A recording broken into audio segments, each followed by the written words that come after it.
तीन भाई बहन थे। भाई बहन में मैं सबसे बड़ा था और मेरे घर की जिम्मेदारी मेरे सर पर थी। मेरी अभी नई नई नौकरी लगी थी और घर के खर्च भी उतने ही थे। और इसी साल मैंने शादी की थी तो कर्ज भी हो गया था, जिसकी वजह से मैं थोड़ा प्रेशर में हो गया था और दिन रात नाइट ड्यूटी करके कर्जा उतारने में लगा रहता और अपनी पत्नी पर भी ज़्यादा ध्यान नहीं दे पाता था। दिल्ली में तो गर्मी इतनी होती है कि आदमी बेहाल हो जाता है। अब की गर्मी में सोचा कि एसी लगवा लेता हूँ और फिर इसी तरह दिन रात मेहनत करके ये किस्त भी ख़त्म हो जाएगी। इन्हीं सब प्रेशर की वजह से मैं हमेशा अपनी पत्नी पर ज़्यादा ध्यान नहीं दे पाता था और मैं एक प्राइवेट कंपनी में नौकरी करता था। प्राइवेट नौकरी में इतनी ज़्यादा तनख्वाह नहीं होती थी कि खुलकर खुद पर या घर वालों पर खर्च की जाए, मगर थोड़ी बहुत सुविधाएं हम भी हासिल कर सकते थे। इसलिए मैंने भी जून की गर्मियों में सब घर वालों की बुरी हालत देखकर घर में एक एसी लगवा लिया था। एसी लगाने के बाद सभी घर वालों ने राहत की सांस ली। एक ही बड़े कमरे में पूरा घर बिस्तर लगाए सुकून से सोता रहता। हम घर में कुल 5 लोग थे। मेरे पापा की बहुत पहले मृत्यु हो गई थी।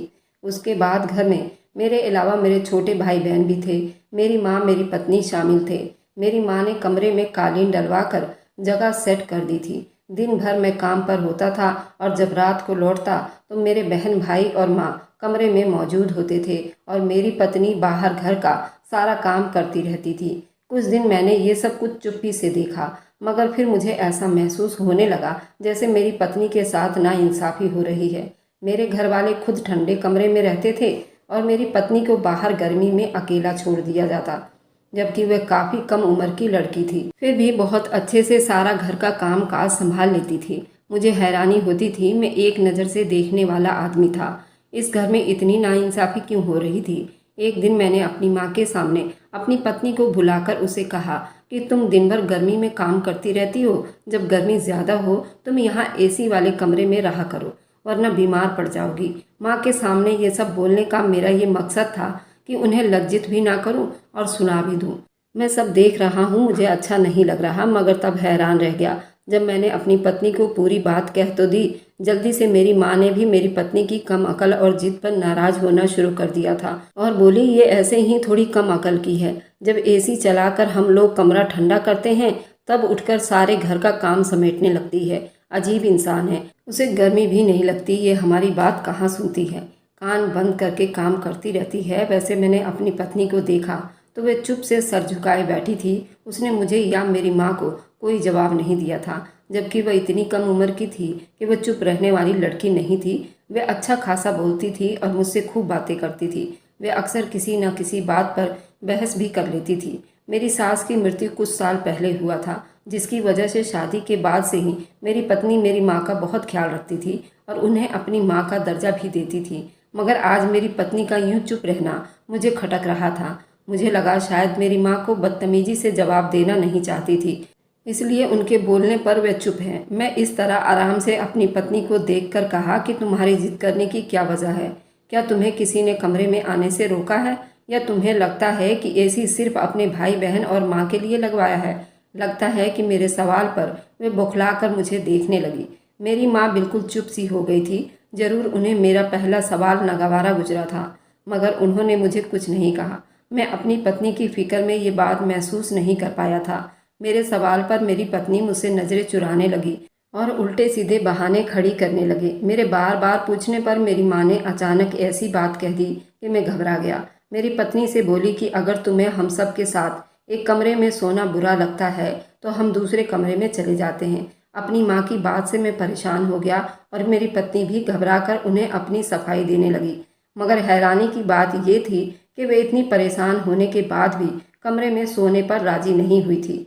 मैं अपनी माँ को मनाने के लिए बोला, ये कमरा या फिर ये एसी सिर्फ मेरी पत्नी का नहीं, वे अगर नहीं सोना चाहती तो ना सोए, मगर वह लोग यही सोएंगे। माँ ने गुस्से से भरी नज़र मुझ पर डाली और मेरे बार बार माफ़ी मांगने पर मुस्कुरा दिया। उस बीच मेरी पत्नी उठकर वहाँ से जा चुकी थी। माँ को मनाने के बाद मैं अपनी जगह पर लेटा तो मुझे बार बार माँ की बात याद आने लगी। उन्होंने ऐसा क्यों कहा? मेरी पत्नी उन सब की वजह से कमरे में नहीं सोती थी। मुझे लगा शायद ऐसे ही कोई बात हुई होगी, तभी मेरी माँ ने उसका मतलब बता दिया। मेरा ख्याल ना चाहते हुए भी अपने छोटे भाई बहन की तरफ चला गया था। मेरा भाई भी जवान लड़का था। शायद मेरी पत्नी मेरे भाई की वजह से कमरे में सोना अच्छा नहीं समझती थी।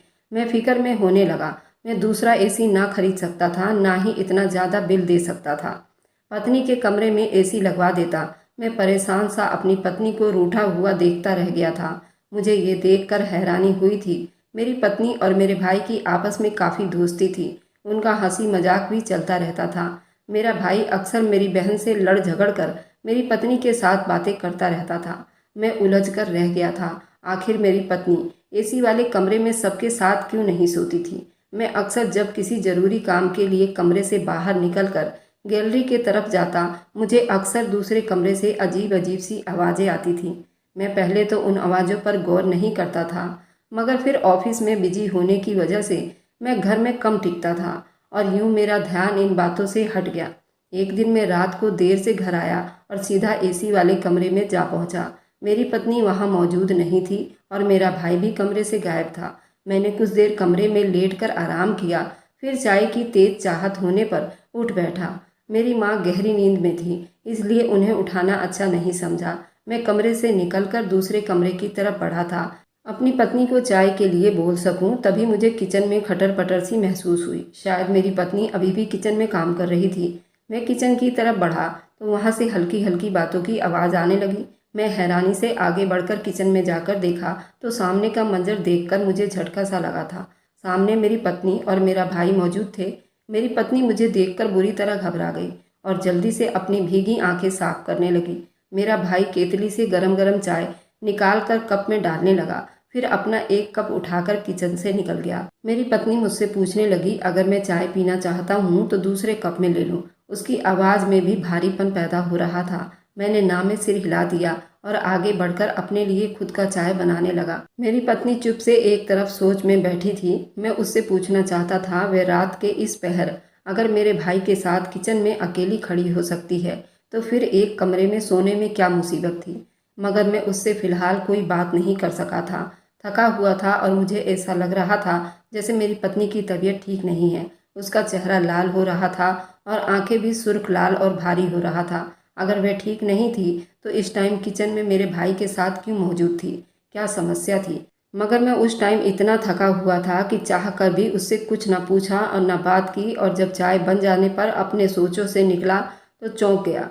मेरी पत्नी वहाँ से जा चुकी थी। मैं भी अपना सर झटका और चाय पीने लगा, फिर जाकर सो गया। इस बात को कुछ दिन बीत गए थे। मेरे दिमाग से ये बात निकल नहीं रही थी। मैं उलझ रहा था। अपनी पत्नी से सबके सामने कमरे में न सोने की वजह जानना चाहता था, मगर बिजी था, इसलिए ये बात नामुमकिन हो सकी। और यूं एक दिन में जब घर में आराम कर रहा था, अचानक बिजली चली गई। उस दिन मौसम काफ़ी अच्छा हो रहा था। बाहर हल्की हल्की बूंदाबांदी हो रही थी, इसलिए घर वालों की नींद पर कोई फर्क नहीं पड़ा था। मगर मुझे महसूस होने लगा। मैं कमरे से निकला तो सामने हमारे कमरे का दरवाज़ा पूरी तरह से बंद था। मुझे अपनी पत्नी की बेवकूफ़ी पर अब गुस्सा आने लगा था। बाहर इतना अच्छा मौसम था और कमरे को बंद किए पड़ी थी। मुझे अपनी माँ की बात याद आ गई, तुम्हारी पत्नी हम सबको हैरान कर देती है, आखिर उसे गर्मी क्यों नहीं लगती? अच्छे मौसम भी कमरा बंद किए पड़ी रहती है। मैं कदम उठाकर अपने कमरे की तरफ बढ़ गया और दरवाज़ा एक झटके से खोल दिया। मेरी पत्नी हड़बड़ाकर सीधी हुई, दरवाजे की तरफ देखने लगी। मेरे हाथ में मोबाइल था, जिसकी टॉर्च की रोशनी से मैं सामने का मंजर देखकर हक्का बक्का रह गया था। मेरी पत्नी घबराई हुई थी, चादर में सिमट गई और मुझे लगा मैं अपने कदमों पर खड़ा नहीं हो पाऊंगा। मेरी पत्नी की हालत बहुत खराब हो रही थी। वह बंदी कमरे में इतनी मोटी चादर में दुबकी पसीना पसीना हो रही थी। उसका चेहरा इतना लाल था, जैसे छू लिया तो वो पानी से भरी आंखें मुझ पर छलक जाती। मैं आगे बढ़कर उसकी हालत की वजह पूछी तो जो उसने बताया, मैं गुमसुम सा हो गया था। मैं जो समझता था, मैं बहुत ज़्यादा परवाह करने वाला इंसान हूँ और मुझसे बढ़कर कोई एहसास करने वाला नहीं। उस दिन अपनी लापरवाही पर खुद शर्मिंदा हो गया था। मेरी पत्नी बता रही थी उसे ठंडी हवाओं से एलर्जी है, जिसकी वजह से सख्त गर्मियों में भी उसे गर्म रहना पड़ता है। इसी तरह से वह ठीक रहती है और अगर उसे जरा सी भी ठंडी हवा लग जाए उसे एलर्जी होने लगती है। उस टाइम भी वो बंद कमरे में छींक छींक कर पागल हो रही थी। उसकी नाक सुर्ख लाल हो रही थी। मुझे तब अचानक सारी बात समझ आई। वह कमरे में बंद रहकर अक्सर ऐसे ही छींक रही होती थी और जब किसी की मौजूदगी महसूस कर लेती तो छींकों की आवाज़ दबाने की कोशिश करती थी, जिसकी वजह से उसका नाक और गला दोनों ही बैठने लगता था। मैं अक्सर उसकी आवाज़ सुनकर चौंक जाता था। मगर कभी मैंने अपनी पत्नी से जाकर उसकी हालत नहीं पूछी थी। उसका एसी वाले कमरे में ना सोना मुझे उलझा कर रख दिया था। इस उलझन में मैं हर दिन परेशानी से गुजर रहा था, मगर मैंने कभी ये नहीं सोचा शायद उसे कोई परेशानी हो जिसकी वजह से मजबूरन गर्मी की दोपहरी में दूसरे कमरे में पड़ी रहती है। मुझे याद आया उस रात मेरी पत्नी की ऐसे ही कुछ हालत थी जब मेरा भाई उसे काली चाय बनाकर दे रहा था। शायद वह भी मेरी पत्नी की हालत को जानता था, मगर एक मैं ही था अब तक अनजान था। मेरी पत्नी मेरे पूछने पर भी मुझे कभी कुछ नहीं बताती थी। मैंने हैरानी से ये बात अपनी पत्नी से पूछी तो वह शर्मिंदा से सर झुका गई। शायद कोई वजह थी, उसने मुझसे अपनी समस्याएं छुपाती थी। मैंने उठकर पहले उसे दवाई दी और गर्म पानी पिला दिया। जब उसे कुछ आराम आया तो मैंने डरते हुए उसे देखा और बोला कि अगर मुझे पहले ये तुम बात बता देती तो मैं इलाज करवाता। मैं उसे इतना बुरा इंसान लगता था जो उसकी बीमारी की परवाह न करता। मेरी बात पर मेरी पत्नी सर झुकाकर कहा कि मैंने इसलिए छुपाया था कोई मुझसे गुस्सा ना हो जाए, मैं बीमार हूँ और सबको मुश्किल में डाल दूंगी। अपनी पत्नी की बात पर मुझे झटका सा लगा था। मैं उस पर नाराज होने लगा। वो हमें इतना गलत समझती थी, अपनी परेशानी से अकेली लड़ती रहती मगर हमें अपनी परेशानी ना बताती। मेरी बात पर बोली कि वह अपनी माँ के साथ ऐसा होता देख चुकी है, इसलिए उसे लगा वह भी यही सब झेलने वाली है। तब उसने मुझे अपनी मरी हुई माँ के बारे में बताया। मेरा दिल गमों से भर गया, मैं गम में पड़ गया। वह बता रही थी मेरी माँ को भी ऐसे ही एलर्जी की शिकायत रहती थी।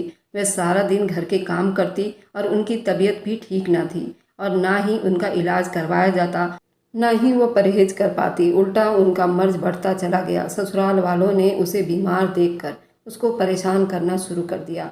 मेरी दादी उनसे उलझन खाने लगी और हर वक्त गुस्सा रहती थी। मेरी माँ खाने पीने की चीज़ों पर भी छींकती फिरती थी।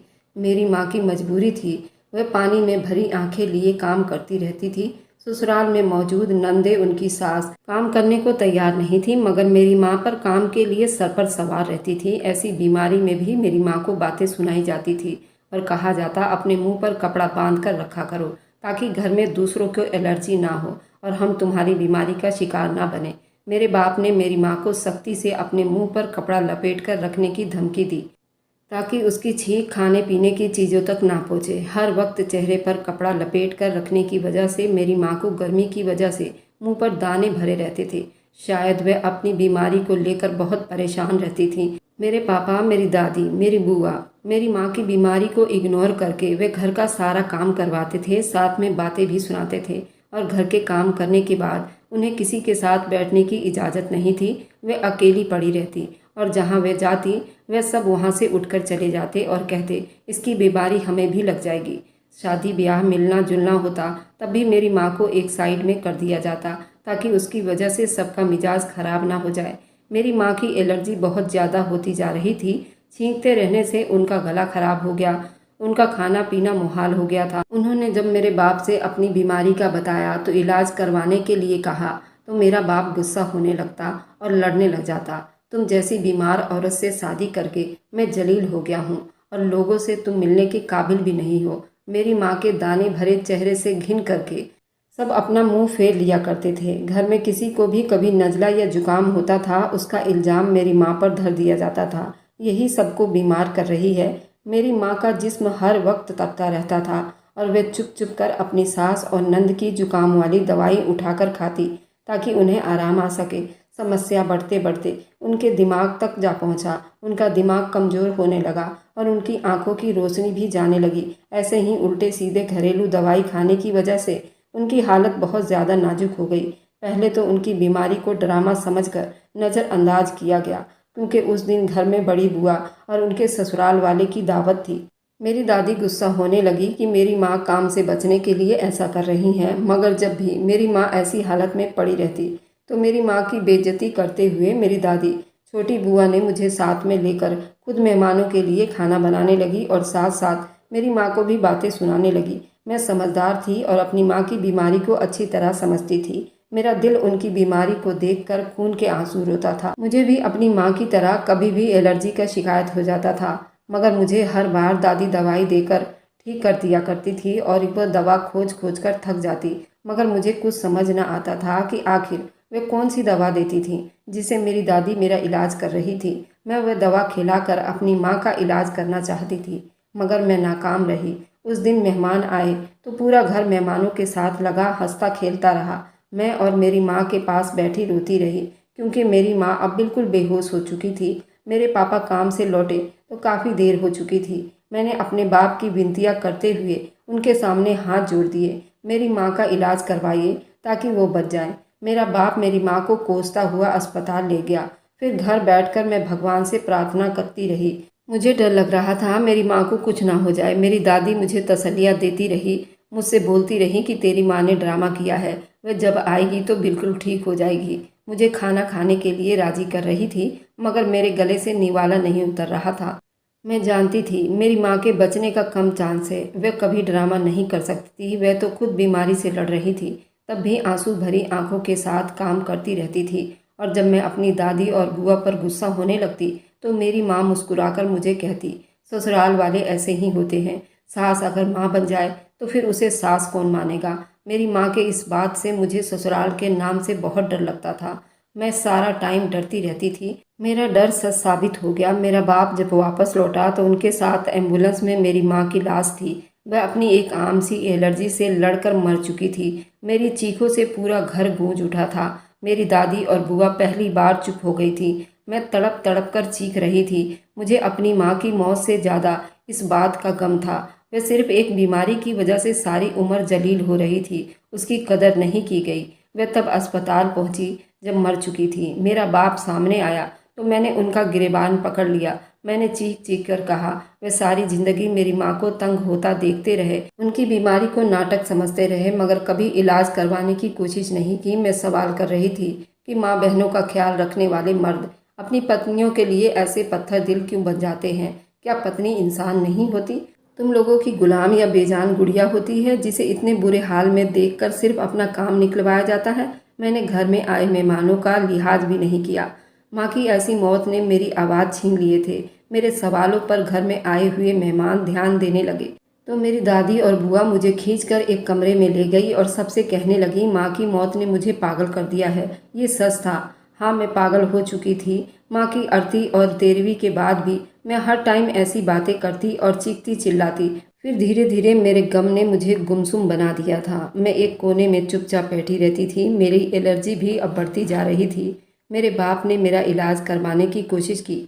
मैंने साफ मना कर दिया और उनसे बोली कि मैं अपनी माँ जैसी ज़िंदगी बिताना चाहती हूँ ताकि उन्हें एहसास हो कि उनकी बेटी पर जब यह हाल गुजरेगा तो उन्हें कैसा लगेगा। और पत्नी भी तो किसी की बेटी होती है। मेरे घर वाले मेरे जिद और पागलपन से तंग आ गए थे। पहली फुर्सत में अच्छा रिश्ता ढूंढकर कम उम्र में ही मुझे ब्याह दिया गया। मेरा बाप जब मायके में जाती तो फिक्र से सवाल करता कि सब मेरा ख्याल रखते हैं ना या नहीं। शादी के बाद मेरी सोच अपनी माँ वाली थी कि ससुराल बुरा होता है, मगर यहाँ जब सास ने माँ जैसा प्यार दिया और नंद बहन की तरह बातें करती और ख्याल रखती तो देवर भाइयों की तरह फिक्र करता तो मेरी सोच बदलने लगी थी। मेरा नसीब अपनी माँ से अलग था मगर फिर भी मुझे डर लगता था। शायद सब इसलिए अच्छे हैं मेरी एलर्जी के बारे में कोई नहीं जानता। मुझे डर लगता था अगर मेरी बीमारी की बात खुली तो मेरी माँ की तरह मुझे भी सबसे अलग कर दिया जाएगा। मेरी पत्नी अपनी माँ की दास्तान सुनाकर सर झुका गई थी। मेरी आंखें अपनी सास की दास्तान सुनकर बिल्कुल भर आई थी।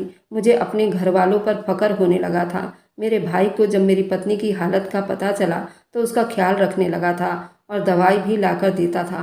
मेरी पत्नी के मना करने पर उसने हम सब के सामने कोई बात नहीं की थी। मैं अपनी पत्नी को डॉक्टर के पास ले गया।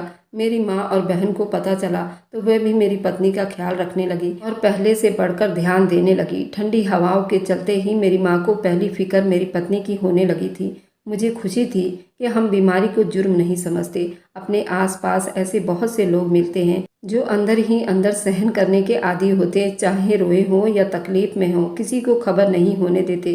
खबर हो जाए तो उन पर जिंदगी नर्क बनाकर रखती जाती है। मेरी सबसे यही विनती है, किसी की बीमारी से घिन ना करें, उसकी साफ सफाई और इलाज का ध्यान जरूर रखें। बीमारी तो किसी को भी लग सकती है। भगवान हम सबको इस तरह के बीमारी से बचाए और उनका ख्याल रखे। उनकी बीमारी को उनका जुर्म ना बनाए। वह तो पहले ही तकलीफ से दो चार होते हैं, इस पर हमारे व्यवहार उन्हें और भी बेमौत मार देते हैं। अगर आपको आज की कहानी पसंद आई है तो वीडियो को ज़रूर लाइक कीजिएगा और अपने दोस्तों के साथ शेयर भी कीजिएगा। और हाँ, अगर आपने अभी तक हमारे चैनल को सब्सक्राइब नहीं किया है तो ज़रूर सब्सक्राइब कर लीजिए। मिलते हैं हम अपनी कल की एक नई दिलचस्प कहानी के साथ। मुझ पर सदा अपना प्यार और स्नेह बनाए रखें। सभी को मेरा प्यार भरा नमस्कार दोस्तों।